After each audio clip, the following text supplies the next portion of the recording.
যেই বাংলাদেশে বেগম খালেদা জিয়া প্রধানমন্ত্রী ছিলেন সেইখানে নাকি এই ভণ্ড ছবি নারীদের নাকি কল্পনা করতে পারে না।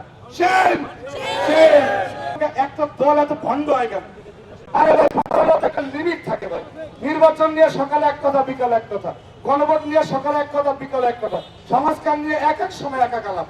যারা তারা আগামী প্রধানমন্ত্রী বানাইতে চান, আপনাদের মানসিক সমস্যা আছে।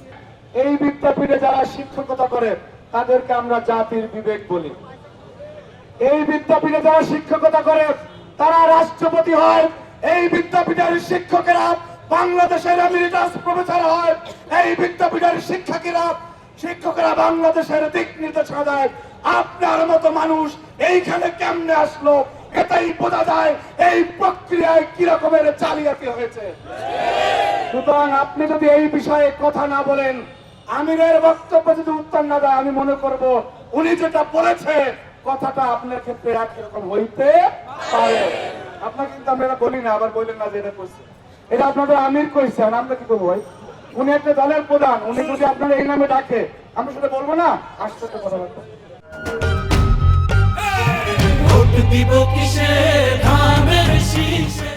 বাংলাদেশে যেই বাংলাদেশের 30 বছর প্রধানমন্ত্রী ছিলেন নারী, এই বাংলাদেশ জন্ম দিয়েছে বেগম খালেদা জিয়াকে।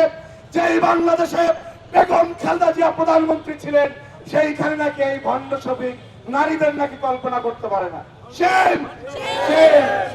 কয়েক বছর পিছনে যাই, আপনি যাদেরকে নিয়ে গর্ব করেন, মতিউর রহমান নিজামী, আলী হাসান মুজাহিদ, আল্লামা দেলোয়ার হোসেন সাঈদী, তারা বেগম খালেদা জিয়ার নেতৃত্ব মেনে রাজনীতি করে নাই? মন্ত্রিসভা সবাই ছিল না? ছিল। এত বৈপরীত্য কেন? আশ্চর্য। আমি মাঝে মাঝে কনফিউজড হয়ে যাই, একটা দল এত ভণ্ড হয় কেন?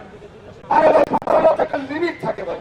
নির্বাচন নিয়ে সকালে এক কথা, বিকালে এক কথা, গণভোট নিয়ে সকালে এক কথা, বিকালে এক কথা, সমাজকার নিয়ে এক এক সময় এক এক আলাপ।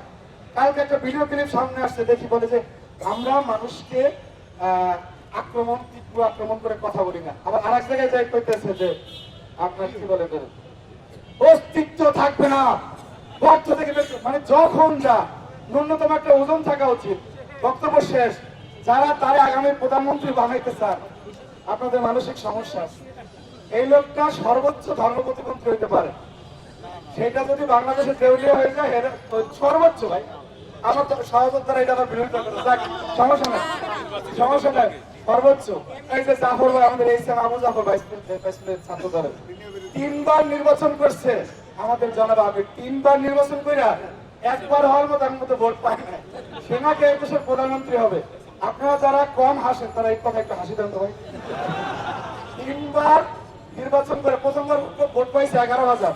আমাদের গ্রাম অঞ্চলে একটা মেম্বার, ইউপি মেম্বার নির্বাচন করলে ওই ভোট পায়। তারপরেও বাংলাদেশের স্বার্থে আমরা ওনাদের অনেক আবল তাবল কথা মেনে নিই। সর্বশেষ বক্তব্য, আমাদের এই ক্যাম্পাসে জুলাই অভ্যুত্থানের সবচেয়ে আইকনিক ছবি ছিল আমার বোন তন্বীর উপরে হামলা। আমাদের আপনার খাদিজা কুবরা জগন্নাথ বিশ্ববিদ্যালয়ের, সে তার হাত পর্যন্ত দেখা যায় এমন পর্দা করে। এই দুইটা মেয়ে যতদিন শিবিরের মানে বিরোধিতা করে না, ততদিন ওরা আল্লাহর ওলি ছিল। যে শিবিরের বিরোধিতা করছে সাথে সাথে মনে করেন যে তাদের তীব্র আক্রমণ শুরু করছে। কত নষ্ট ভাষায় এদের প্রতি ঘৃণা।